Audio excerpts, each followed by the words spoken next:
नमस्कार, मी पंजाब डक. मी म्हटलं होतं ना 22 तारखेपासून राज्यात थोडं ढगाळ वातावरण सुरुवात होणार आहे. आज देखील राज्यात दुपारनंतर बऱ्याच ठिकाणी ढगाळ वातावरण राहणार आहे, म्हणून हा अंदाज लक्षात यायचा. 24 पर्यंत असंच राज्यामध्ये पूर्व विदर्भ, पश्चिम विदर्भ, दक्षिण महाराष्ट्र, उत्तर महाराष्ट्र, कोकणपट्टी, खानदेश सगळीकडे असं ढगाळ वातावरण राहणार आहे, म्हणून हा अंदाज सर्व शेतकऱ्यांनी लक्षात द्यायचा. त्याच्यानंतर राज्यामध्ये काय होणार आहे, 27, 28, 29 दरम्यान राज्यात थोडं पावसाचं वातावरण तयार होणार आहे, म्हणून हा अंदाज लक्षात येतं. सांगायचं झालं तर मग ते पाऊस थोडंफार उत्तर महाराष्ट्राकडे देखील थेंब येण्याची शक्यता आहे, म्हणून हे देखील पूर्वकल्पना म्हणून अंदाज सर्व शेतकऱ्यांनी लक्षात द्यायचा.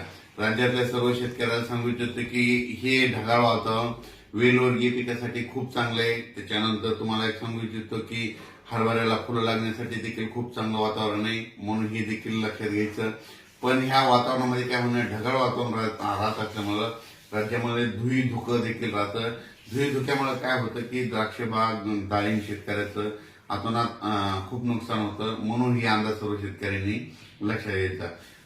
कर्नाटक, नेपाळीचं त्या भागातील शेतकऱ्याला तंबाखू काढणाऱ्या शेतकऱ्याला सांगू इच्छितो की राज्यामध्ये आणखीन 26 तारखेपर्यंत असं ढगाळ वातावरण राहणार आहे, म्हणून हा अंदाज लक्षात घ्यायचा.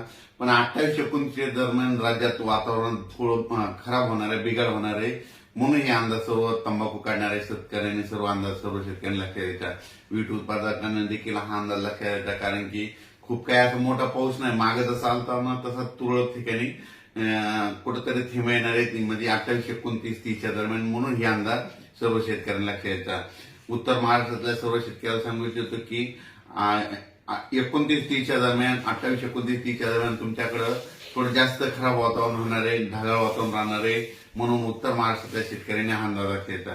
मग हे वातावरण कशामुळे खराब होणार आहे त्याचा एक मला कल्पना देतो. काय झालं की वेस्टर्न डिस्टर्ब WD काय झालं, गुजरात, राजस्थान, पंजाब, हरियाणा, मध्य प्रदेश, उत्तर प्रदेश तिकडे काय होणार आहे आता ह्यामध्ये 26 ते 30 दरम्यान, म्हणजे जानेवारीच्या शेवटच्या आठवड्यात त्या 5-6 राज्यामध्ये काही ठिकाणी बर्फवारी होईल, कुठं गारपीट देखील होईल, कुठं मध्य प्रदेशमध्ये, राजस्थान, हरियाणा, पंजाब, उत्तर प्रदेश तिकडे गारपीट होईल. पण त्याचा असर काय होणार आहे महाराष्ट्राला, मग ढगाळ वातावरण राहील आणि तुरळक ठिकाणी मग क्वचित भागामध्ये कुठेतरी थेंब पडतील, म्हणून हा अंदाज सर्व शेतकऱ्यांनी पूर्वकल्पना म्हणून लक्षात घ्यायचा.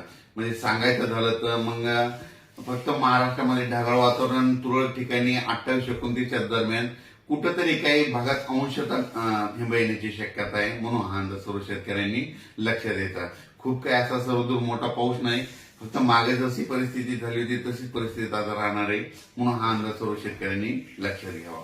द्राक्ष शेतकरी, डाळिंब शेतकऱ्यांना सांगू इच्छितो की राज्यामध्ये म्हणजे आज 21च्या दुपारनंतर, म्हणजे 21 पासून ते 30 तारखेपर्यंत असं क्लाउडली म्हणजे ढगाळ वातावरण राहणार आहे, जास्त सूर्यदर्शन होणार नाही.